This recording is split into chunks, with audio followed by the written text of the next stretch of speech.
तेरा आत्मा आज मुझे छुए, मेरी जिंदगी में कार्य करे। प्रभु यीशु मसीह के सामर्थी नाम में हम मांगते हैं, आमीन। अपने हाथों को उठाएंगे अपने देश के लिए। आप जिस देश से मुझे देख रहे हैं, उस देश के लिए अपने हाथों को उठाएंगे। खुदा बाप, हम अपने देश के लिए प्रार्थना करते खुदावन, भारत देश के लिए खुदावन, इंडिया के लिए प्रार्थना करते कि तेरा आत्मा एक एक जन को छुए, यहाँ के निवासियों को छुए, पॉलिटिशियंस को छुए, फौजियों को, एडमिनिस्ट्रेशन को खुदावन छुए, पुलिस को छुए, पॉलिटिशियंस को छुए खुदावन। तेरी बुद्धि, तेरा डर, तेरा खौफ सबके अंदर आए खुदावन। सब तेरी सेवा कर सके खुदावन, लोगों की सेवा कर सकें। ऐसा बुद्धि, ऐसा ज्ञान इन्हें दे मेरे सामर्थी परमेश्वर। अपने अपने पर्सनल मोटिव्स को छोड़कर ये लोगों की सेवा कर सके खुदावन, और तेरी सेवा कर सके मेरे पिता। तेरा पवित्र आत्मा हर एक जन के ऊपर कार्य करे। इकोनॉमी को छू खुदावन, इकोनॉमी को छू, मेडिकल सारे सिस्टम को छू खुदावन। पूरी दुनिया के लोग खुदावन इंडियन मेडिकल सिस्टम से आशीष पाते हैं, हम जानते हैं खुदावन। इसको और बढ़ा और इसको और आशीषित कर मेरे पिता परमेश्वर। प्रार्थना करते फौजियों के लिए खुदावन, अंधकार की शक्तियों के मौत की आत्मा उनकी जिंदगी में कार्य न कर सके। प्रार्थना करते सब स्टेट्स के लिए खुदावन, खास तौर पे जहां पर परसिक्यूशन है, तेरा आत्मा उनको छुए, तेरा डर, तेरा खौफ उनके अंदर आए मेरे पिता परमेश्वर। तू राज्यों को देने वाला और राज्यों को छीनने वाला परमेश्वर है खुदावन। जिनको तूने राज्य दिया है खुदावन, उन्हें बुद्धि दे, ताकत दे कि वो तेरी ही समझ से उन राज्य को चला सके मेरे पिता। तेरा पवित्र आत्मा जुम्बिश करे और कार्य करे। प्रभु यीशु मसीह के पवित्र और सामर्थी नाम में हम मांगते हैं, आमीन। अपने हाथों को उठाएंगे खास तौर पे उन लोगों के लिए जिनके बच्चे टीनेज या उससे छोटे हैं। राइट नाउ मैं प्रार्थना करता हूं, कोई बीमारी का आत्मा, कोई फ्लू, कोई वायरल, कोई इन्फेक्शन, कोई महामारी तुम्हारे बच्चों का हिस्सा नहीं, इन जीसस नेम। मैं आत्मा में देख रहा हूं एक स्कूल को जहां पर सब बच्चे बीमार हो गए हैं। अभी अभी परमेश्वर मुझे दिखा रहा है, यहां बैठे बैठे खाने की वजह से, पानी पीने की वजह से। प्रार्थना करते खुदा बाप, जो तूने दिखाया है, तेरा आत्मा उन बच्चों को, उस सारे सिस्टम को छुए, अंधकार की शक्तियां और उसकी सारी योजनाओं को हम खत्म करते हैं खुदावन। शैतान की योजनाएं नाश हो मेरे पिता परमेश्वर। तेरा आत्मा जुम्बिश करे। अपने हाथों को उठाओ, क्योंकि खुदा बाप की आत्मा से मैं देख रहा हूं पानी की भयंकर कमी को अपने देश में, इंडिया में भयंकर कमी। यहां तक कि जो पहाड़ी इलाके हैं वहां पर भी अजीब अजीब किस्म की चीजें हो रही हैं। अपने हाथों को उठाओ और प्रार्थना करते हैं मेरे पिता, तू ही हमें पीने और खाने के लिए देने वाला परमेश्वर है। तो अपनी मुट्ठी खोल कर हमें रजाता है, बाइबल कहती है, तृप्त करता है खुदा बाप। अपने देश की बेहतरी के लिए हम प्रार्थना करते हैं प्रभु यीशु के नाम में। अपने देश के प्रधानमंत्री के लिए, अपनी स्टेट के मुख्यमंत्री के लिए प्रार्थना करते हैं खुदावन। उनकी सेहत के लिए प्रार्थना करते हैं खुदावन। तेरा हाथ उन पे आए, प्रार्थना करते हैं खुदावन, प्रभु यीशु मसीह के पवित्र नाम में, आमीन, आमीन। Hallelujah, hallelujah, hallelujah, hallelujah, hallelujah. खुदावन की उपस्थिति आपके बीच में मौजूद है चर्च। खुदावन की प्रेजेंस आपके बीच में मौजूद है राइट नाउ। वो आपके हृदयों में शांति को दे रहा है। वो आपके हृदयों से शैतान के सारे ट्रबल को, उधेड़ बुन जो लगी रहती है, जो बेचैनी उन्हें खत्म कर रहा है। आज इस वचन को आप सुनेंगे, परमेश्वर का आत्मा आपकी जिंदगी में कार्य करेगा। प्रभु यीशु मसीह के पवित्र और सामर्थी नाम में हम मांगते हैं, आमीन, आमीन, आमीन। हालेलुया। खुदावन की प्रेजेंस, उसकी उपस्थिति में देख रहा हूं क्वायर के ऊपर। क्वायर अपने हाथों को उठाओ, खुदावन की प्रेजेंस आपके ऊपर है। खासकर जो बहनें हैं, खुदावन की उपस्थिति आपके ऊपर है राइट नाउ। खुदावन की प्रेजेंस आपके ऊपर है right now. Thank you Lord. वो आपको फिल कर रहा है, वो आपको भर रहा है उसकी उपस्थिति से, उसके मसे से, उसकी सामर्थ से। इन जीसस नेम। अपने हाथों को उठाओ जो लोग चेयर्स पे हैं राइट हैंड साइड में। खुदावंद की स्पिरिट को देख रहा हूं आपकी लाइफ के ऊपर बड़े कार्य करते हुए। एक सिस्टर को मैं देख रहा हूं, परमेश्वर का आत्मा आपको छू रहा है राइट नाउ। आपको गठिया है और आप येलो कलर के सूट बहुत डालती हैं और आपको गठिया है आपको, और ये लंबे समय से है। परमेश्वर का आत्मा आपको छू रहा है और चंगा कर रहा है right now. Be healed in Jesus name, be healed in Jesus name, be healed in Jesus name. खुदावंद की स्पिरिट आपके ऊपर आ रही है राइट नाउ। माइग्रेन को मैं देखता हूं जाते हुए, एक भाई के ऊपर से देख रहा हूं माइग्रेन को जाते हुए। ये इसको मेंटली डिस्टर्ब कर रहा है। बहुत से नेगेटिविटी तेरे दिमाग में आती है, कैंसर की, बीपी की, अटैक की, स्ट्रोक की।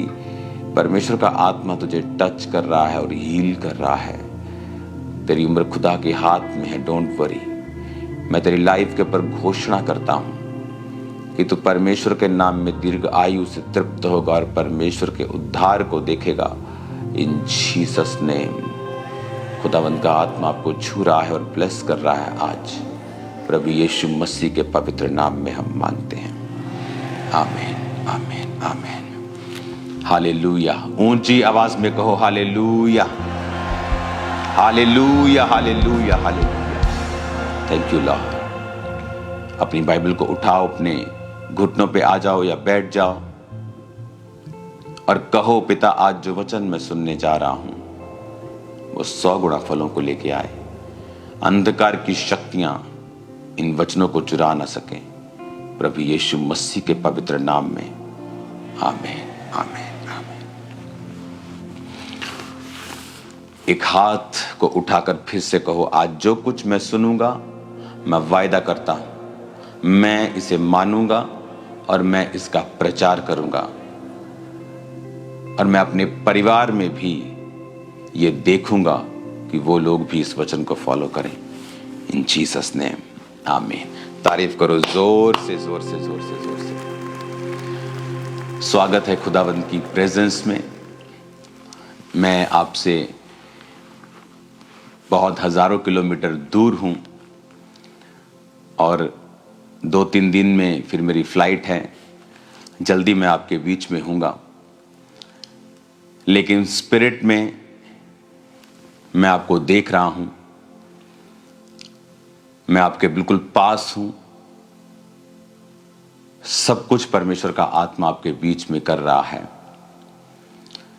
आज जो मैसेज खुदावंद ने मुझे दिया है आप लोगों के लिए, अगर आप उसे समझ जाएंगे तो लाइफ स्ट्रगल नहीं रहेगी। Life is not a struggle, life is a blessing, life is a gift. जो परमेश्वर ने दिया है वो स्ट्रगल कैसे हो सकता है? लेकिन वचन ये कहता है, इमेजिन करो आदम जब बनाया गया और जब वो पाप में गिरा तो फिर भी वो 900 साल से ऊपर जिया। 930 साल, 969 साल सबसे ज्यादा आदमी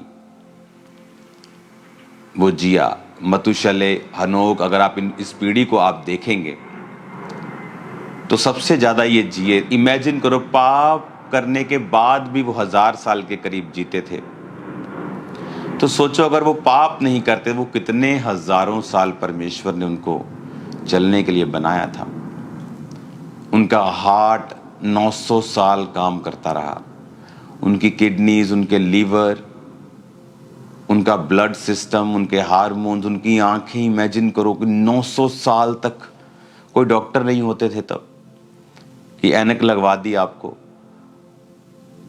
900 साल तक वो जिए, क्योंकि परमेश्वर ने जब इंसान को बनाया उसने परफेक्ट बनाया, एक्सीलेंट बनाया। आज आप 1000 करोड़ का, 700-800 करोड़ का प्राइवेट प्लेन ले लो, 30 साल में वो पुराना हो जाता है। 20 साल बाद उसे अमीर लोग चेंज करने पे आ जाते हैं। कुछ तो 10 साल में चेंज कर देते हैं, 15 साल में चेंज कर देते हैं, 30 साल बाद वो आउटडेटेड सा लगता है, चलता है, लेकिन इमेजिन करो एक चीज 700 करोड़ की, 1000 करोड़ की, 1200 करोड़ की है और उसकी लाइफ 20-30 साल में वो रिटायर होने पे आता है। तो इमेजिन करो परमेश्वर ने जो इंसान बनाया वो 1000 साल जीता था, सोचो उसकी क्या वैल्यू होगी। अब इंसान 100 साल जीता है, 120 साल परमेश्वर ने उसकी उम्र ठहराई है, लेकिन अब वो 120 साल से भी कम जी रहा है।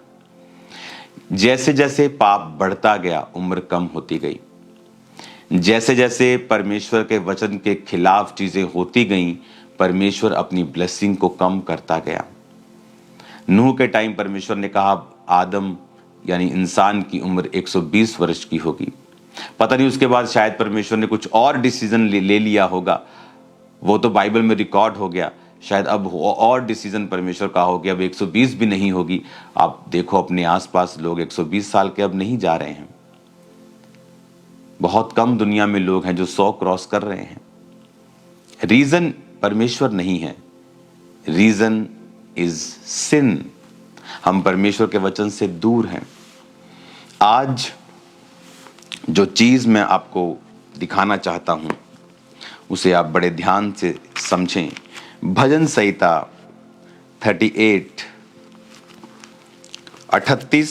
उसकी एक आयत में लिखा है, हे यहोवा क्रोध में आकर मुझे झिड़क ना दे, ना जल जलाहट में आकर मेरी ताड़ ना कर, क्योंकि तेरे तीर मुझ में लगे हैं और मैं तेरे हाथ के नीचे दबा हूं। तेरे क्रोध के कारण मेरे शरीर में कुछ भी आरोग्यता नहीं, मेरे पाप के कारण मेरी हड्डियों में कुछ भी चैन नहीं, क्योंकि मेरे अधर्म के कामों में मेरा सिर डूब गया और वो भारी बोझ के समान मेरे सहने से बाहर हो गए हैं। मेरी मूढ़ता के कारण कोड़ों से लगे मेरे घाव बसाते हैं और सड़ गए हैं। मैं बहुत दुखी हूँ और झुक गया हूँ और दिन भर मैं शोक का पहरावा पहने हुए चलता फिरता हूँ, क्योंकि मेरे कमर में जलन है और मेरी शरीर में आरोग्यता नहीं। मैं निर्बल और चूर हो गया हूँ, मेरे मन की घबराहट से कराहता हूँ। हे प्रभु, मेरी सारी अभिलाषा तेरे सम्मुख है और मेरा करहना तुझसे छिपा नहीं। मेरा हृदय धड़कता है, मेरा बल घटता जाता है, मेरी आंखों की ज्योति भी मुझसे जाती रही। मेरे मित्र मेरे संगी विपत्ति में अलग हो गए, मेरे कुटुंबी भी दूर जा खड़े हुए। ये कौन कह रहा है? ये दाऊद कह रहा है। दाऊद इसमें खुदा से कह रहा है कि तेरे तीर मुझ में लगे हैं, मैं तेरे हाथ के नीचे दबा हूं, मेरे शरीर में कुछ भी अच्छा नहीं, मेरी हड्डियों में चैन नहीं, मैं दुखी हूं, झुक गया हूं, कमर में जलन है, निर्बल हो गया हूं, घबराता रहता हूं, हृदय धड़कता है, हार्ट बीट बढ़ जाती है, बल कम हो गया है, आंखों की ज्योति कम हो गई है और लोग भी मेरे साथ नहीं। इसका रीजन दाऊद ने क्या दिया? इसका रीजन अगर आप देखेंगे 3 आयत में लिखा है, कहता मेरे पाप के कारण मेरी हड्डियों में कुछ भी चैन नहीं। दाऊद की जिंदगी में सब कुछ अच्छा था। जब वो अपनी छत पे टहल रहा था तो उसने एक औरत को नहाते हुए देखा और उसके बाद उसने उसको सुंदर थी वो, उसने उसको देखा और उसको बुलाया, उसके साथ व्यभिचार किया। जब वो प्रेग्नेंट हो गई उसके पति को मरवा दिया ताकि दाऊद की बेइज्जती ना हो, और परमेश्वर ने अपने नबी को भेजा और कहा कि तूने पाप किया, अब तेरे घर से तलवार कभी भी दूर नहीं होगी। उसको माफी तो मिल गई लेकिन पाप की सजा जो थी वो खत्म नहीं होती है। माफी अलग चीज है, सजा अलग चीज है। उसको माफी मिली लेकिन जो सजा थी वो मरते दम तक दाऊद से अलग नहीं हुई। उसके घरों में तलवार चलती रही, उसके अपने बेटे उन्हीं तलवारों से मरते रहे। दाऊद को वो राज्य छोड़कर भागना पड़ा नंगे पांव, जैसा पहले भागता था वो पहाड़ों पर राजा बनने के बाद भी वो उसी कंडीशन पे आ गया। पर दाऊद ने कहा मेरे पाप के कारण, मेरे अधर्म के कामों के कारण मेरा सिर डूब गया, मेरी मूढ़ता के कारण। मूढ़ता, पाप कौन करता है? जो मूढ़ है। दाऊद उस समय पाप में गिरा जबकि राजा लोग युद्ध करने के लिए जाते थे। रिलैक्स हो गया लाइफ में, युद्ध करने का समय था वो। आप कई बारी प्रार्थना छोड़ देते हैं, आपकी लाइफ में सुख आ गए, गाड़ियां आ गई, घर आ गए, उसके बाद आप प्रेयर कम कर देते हैं, छोड़ देते हैं। सुख आ गया, शादियां आ गई, घरों में बड़े बड़े फंक्शन आ गए, आपने प्रार्थना करनी छोड़ दी।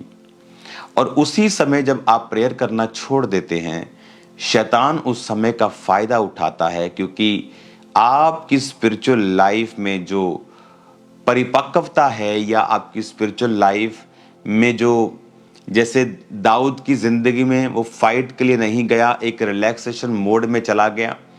जो प्रेयर है वो आपको सेव करती है, आपके आसपास एक बाड़ा सा, एक एक गुंबद सा, एक गोला सा बना के रखती है, प्रोटेक्शन का, एक एक कंट्रोल का। आप कंट्रोल कर सकते हैं अपनी लाइफ में, एक प्रोटेक्शन का, कि शैतान आपकी जिंदगी में काम नहीं करता। लेकिन जब आप प्रार्थना को छोड़ते हैं और प्रभु की प्रेजेंस में जाना छोड़ देते हैं, तब शैतान आपको आपके इमोशंस से चलाना स्टार्ट करता है। देन आप वर्ड ऑफ गॉड से नहीं चलते हैं, आप देखते हैं अच्छा सुंदर है, अच्छा पैसा, अच्छा ओके, आप फिर इमोशंस से चलना स्टार्ट करते हैं। और जब आप इमोशंस से चलना स्टार्ट करते हैं, जब आप शरीर से चलना स्टार्ट करते हैं, फीलिंग से चलना स्टार्ट करते हैं, भावनाओं से चलना स्टार्ट करते हैं, वो समय होता है कि जब आप गिरावट की ओर चले जाते हैं।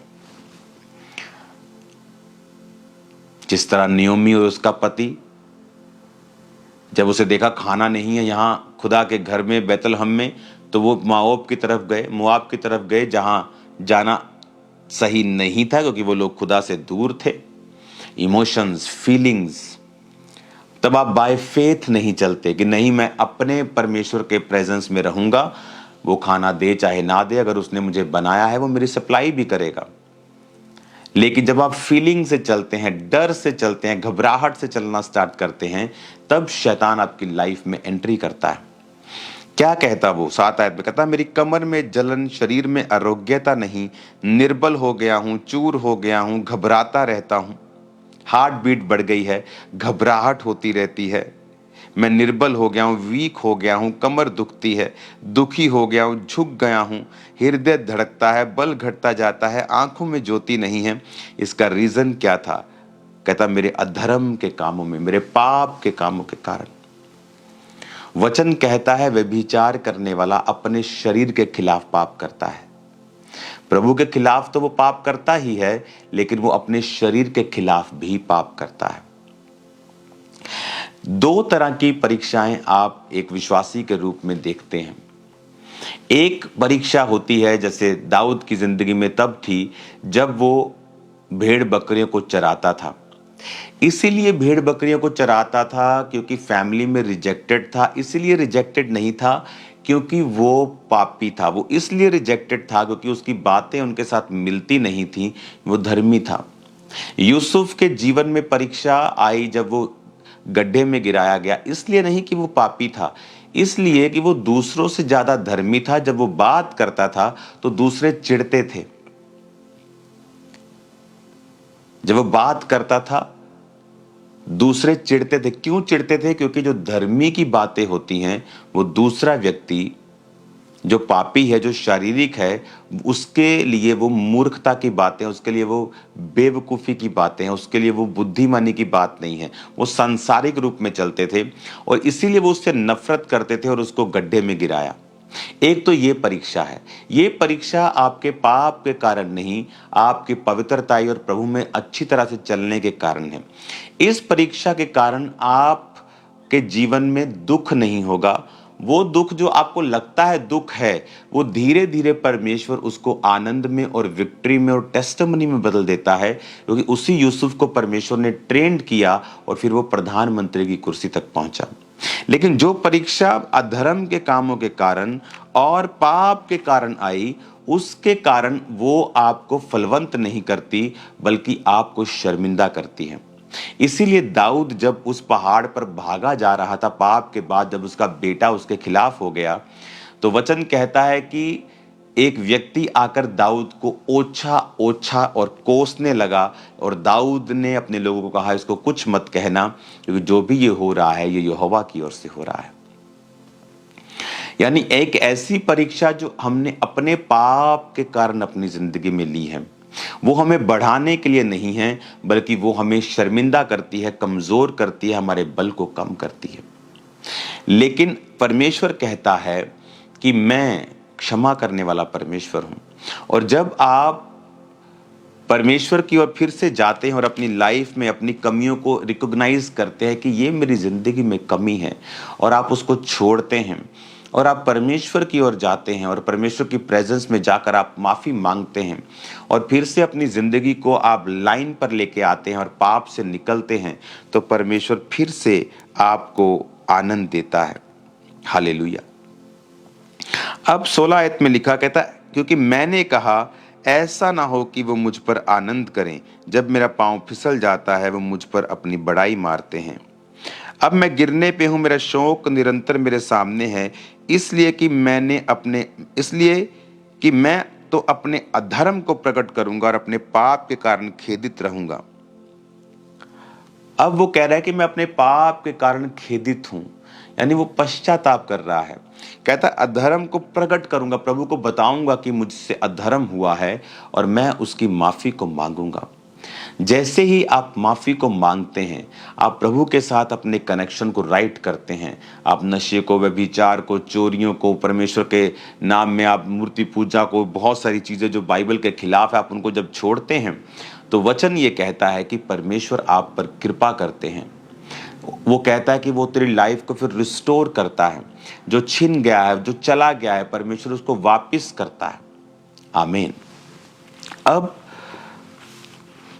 39 भजन संहिता 1 आयत में लिखा है, मैंने कहा मैं अपनी चाल चलन में चौकसी करूंगा ताकि मेरी जीभ से पाप ना हो। जब तक दुष्ट मेरे सामने है तब तक मैं लगाम लगाए अपना मुंह बंद किए रहूंगा। हालेलुया।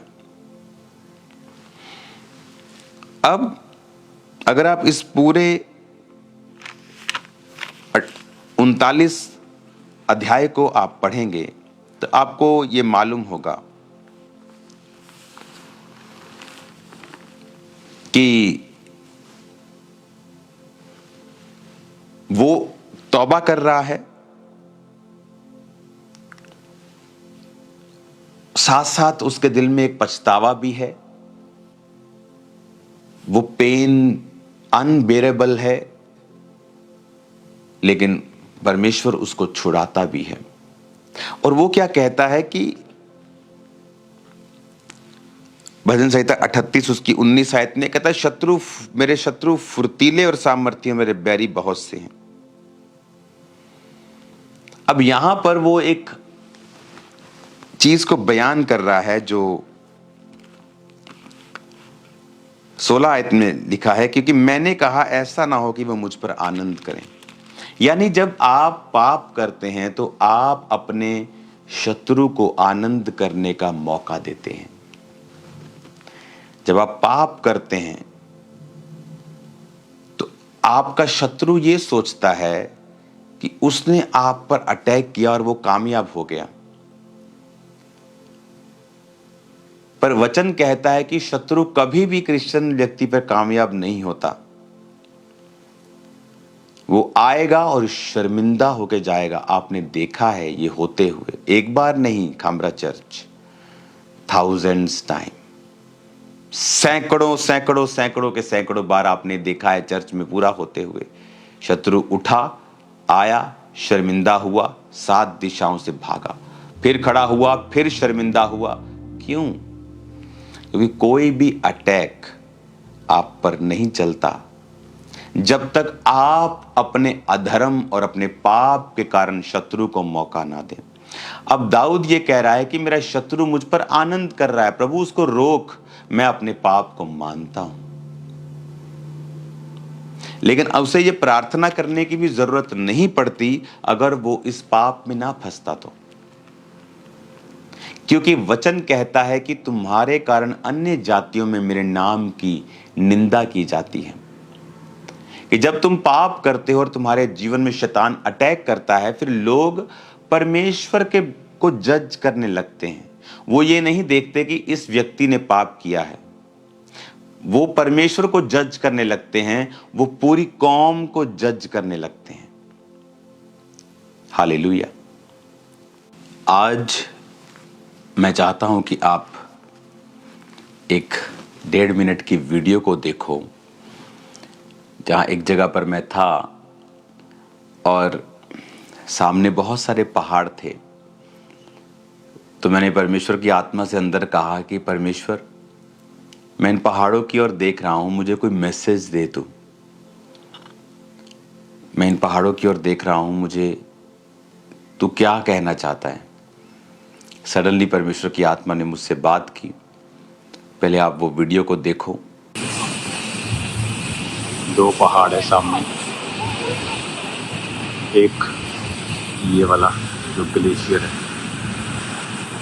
2000 मीटर ऊंचाई, और नीचे जब बारिश होती झरना यहाँ बहता और फिर यहाँ से झरना बहता है और फिर नीचे आता है जंगल में, फिर यहाँ पे इस झील में, और बहुत सारे पहाड़ इसके आसपास हैं। लेकिन जो पहाड़ सबसे बड़ा है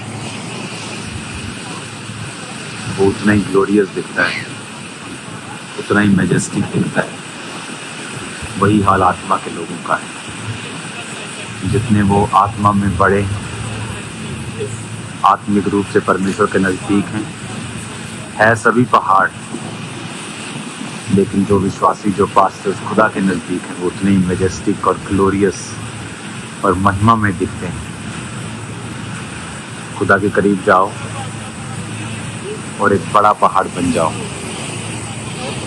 छोटे पहाड़ भी देखने में अच्छे लगते हैं, सुंदर लगते हैं, ग्लोरियस लगते हैं, लेकिन जो ग्लोरी उन पहाड़ों में, ये आप दुनिया का रेयरेस्ट कॉम्बिनेशन देख रहे हो, जहाँ पे ग्लेशियर है, साथ ही फॉरेस्ट है और साथ ही वो पानी। ये बहुत ही रेयर कॉम्बिनेशन है दुनिया में, ग्लेशियर, फॉरेस्ट और नदियाँ तीनों एक ही जगह। हालेलुया। आपने उस वीडियो को देखा कि जितने आप स्पिरिचुअली हायर लेवल पे हैं, आप उतने ही ग्लोरियस और मैजेस्टिक हैं। और जितने ही आप स्पिरिचुअली कम लेवल पे हैं, आप दिखने में आप भी अच्छे हैं, बट जो ग्लोरी, जो महिमा, जो एक ऑरा जो उस पहाड़ का है, वो दूसरे पहाड़ों का नहीं है। उसी तरह से जब आप स्पिरिचुअली अपने आप को ग्रो कर जाते हैं, आप स्पिरिचुअली अपने आप को हायर लेवल पर ले जाते हैं, बर्फ भी आप पर पड़ती है, ग्लोरियस भी आप ही लगते हैं। लेकिन जो दूसरे पहाड़ हैं वो भी पहाड़ हैं, लेकिन जो लोग देखना चाहते हैं वो उन पहाड़ों की ओर आकर्षित होते हैं। अपनी लाइफ में अगर किसी चीज के लिए जोर लगाना है तो वो है आपको स्पिरिचुअलिटी में बढ़ना कैसे है। जैसे ही आप स्पिरिचुअल लाइफ में ग्रो करना स्टार्ट करते हैं, सडनली वो चीजें जो आप स्ट्रगल कर रहे थे पाने के लिए, आपकी लाइफ में आना स्टार्ट होती हैं। जब आप स्पिरिचुअली, अगर एक पास्टर हैं, तो अगर आप स्पिरिचुअल हैं, आपने बहुत से लोगों को देखा होगा। अब मैं ये बात आपको बहुत बार बताता हूं कि 2 तरीके हैं अपना चेहरा लाल करने के। एक तो अच्छी खुराक खा के आप अपने चेहरे को अच्छा कर सकते हो, या फिर अपने चेहरे पर खुद ही थप्पड़ मार मार के अपने आप को लाल कर सकते हो। पर ये वाला लाल तो कुछ ही दिन रहेगा। ये उसी तरह के लोग होते हैं जो विरोध करके, जो किसी बड़े आदमी का विरोध करके सिर्फ दिखना चाहते हैं, ये उसी व्यक्ति की तरह है जो लाल चेहरा चाहता है लेकिन खाने पीने से नहीं, सेहत बनाकर नहीं, थप्पड़ मार मार के अपने आप को लाल कर रहा है। उससे फायदा नहीं होगा क्योंकि वो लालगी थोड़ी देर की होगी, लेकिन जिसने खुराक खाकर चेहरा और तंदुरुस्त किया है वो तो सदा ही बना रहेगा। मैं पास्टर्स की तरह कपड़े डाल के सवाल करने लग जाऊं, उससे मैं पास्टर नहीं बन जाता हूं या बिशप नहीं बन जाता हूं या प्रेरित नहीं बन जाता हूं। कहां है मेरी चर्च, कहां है मेरे लोग? अगर मैं अध्यक्ष हूं, बिशप मतलब अध्यक्ष, तो कहां है मेरी चर्चिस? कितने पास्टर्स मैंने इकट्ठा किए, कितने लोग मुझे सुनते हैं? आप सिर्फ नाम के अध्यक्ष हैं, आप सिर्फ नाम के पास्टर्स हैं। काम व्यक्ति का बताता है कितनी रूहें उस आपने बचाई हैं, कितने लोगों को परमेश्वर की ओर आप लेके आए हैं। सिर्फ बात करने से सब कुछ नहीं होता है। ये वो लोग हैं जो सिर्फ अपना चेहरा लाल करना चाहते हैं, दिखना चाहते हैं, पर ऐसी मशहूरी किसी काम की नहीं होती। लेकिन जिन व्यक्तियों ने परमेश्वर के लिए कार्य किया है, जो ये जानते हैं कि हमें स्पिरिचुअलिटी में बढ़ना है, वो स्पिरिचुअल लाइफ में जब बढ़ते हैं, वो खुद ब खुद उनकी लाइफ पर एक ग्लोरी आ जाती है। खुद ब खुद लोग उनकी ओर आकर्षित होते हैं क्योंकि परमेश्वर ने उनको वो महिमा दी है, उन्हें वो ब्लेसिंग दी है, उन्हें वो अनॉइंटिंग दी है, उन्हें वो अभिषेक दिया है। बहुत से सदूकी फरीसी चिढ़ते थे और शहर में रहते थे और कोई भी उनके पास नहीं आता था, लेकिन यूहन्ना बपतिस्मा देने वाला जंगलों में रहता था और भीड़ उसके पास थी। और यही बेचारे सदूकी और फरीसियों को मुश्किल लगती थी कि ये लोगों का ध्यान अपनी ओर कर रहे हैं, ये हमें फिनिश कर देंगे, हमारा पॉलिटिकल, हमारा सिस्टम सब खत्म हो जाएगा। और इसीलिए वो जीसस क्राइस्ट का भी विरोध करते थे और यूहन्ना का भी विरोध करते थे। लेकिन उन्हें पता नहीं था कि उनका मकसद कोई पॉलिटिकल नहीं है, कोई सरकार बनाना नहीं है, कोई एमएलए बनाना नहीं है। उनका मकसद था परमेश्वर में लोगों को सुदृढ़ करना, और उसकी वजह से वो ज्यादा प्रेजेंस में रहते थे, खुदाबंद के साथ खड़े रहते थे, और उसी वजह से वो ब्लेसिंग, वो एक ग्लोरी, वो ऑरा जिसे आप आज की भाषा में बोलते हो, उनकी लाइफ पर रहता था। और वो दूर नहीं कर सकता कोई भी, वो दूर नहीं कर सकता कोई भी। वो ट्राई कर सकते हैं, लेकिन ट्राई करने के बाद वो ब्लेसिंग उन दूसरों की और बड़ी हुई उनको मिलती है। हालेलुया। अगर आपको कुछ अपनी लाइफ में करना है तो अपनी स्पिरिचुअल स्टैंडर्ड्स को बढ़ाएं। अगर आप झूठ नहीं बोलते लेकिन छोटी बातों में बोलते हैं, उसे भी बंद कर दें। आप व्यभिचार में नहीं, लेकिन आंखों से अभी भी आप कुछ गलत देखते हैं, उसे भी बंद कर दें। आप और अपनी स्पिरिचुअल लाइफ को मजबूत करें। देन आपको प्रार्थना करने की भी कई बार जरूरत नहीं पड़ेगी। सडनली वो एक्सपेंशन, वो ग्लोरी आपकी लाइफ में परमेश्वर आपको देगा। हालेलुया। सडनली आप देखोगे परमेश्वर का आत्मा किस तरह से आपकी लाइफ में काम कर रहा है। आज लोग, आप अपने नाम को जितना मर्जी बड़ा रख लो, कहां है लेकिन आपके लोग, आपकी चर्च, कहां आप वचन सुनाते हैं? आप लोगों से सवाल करते हैं, आप क्या हैं? क्या है आपकी डॉक्ट्रिन? कहां है आपका वचन? कहां है आपकी चर्चेस? कहां आपने पास्टर्स तैयार किए हैं? मैं सिर्फ एक चोला डाल के आ जाऊं और बोलूं मैं फलाना हूं, मैं ढमकाना हूं, उससे आप फलाना ढमकाना नहीं बन जाते हैं। आपके कर्म बताते हैं, आपकी कॉलिंग बताती है, आपने जो काम किए वो बताते हैं। आप एक पास्टर हैं, आप एक बिशप हैं, या आप एक प्रेरित हैं, या आप कौन हैं। हालेलुया।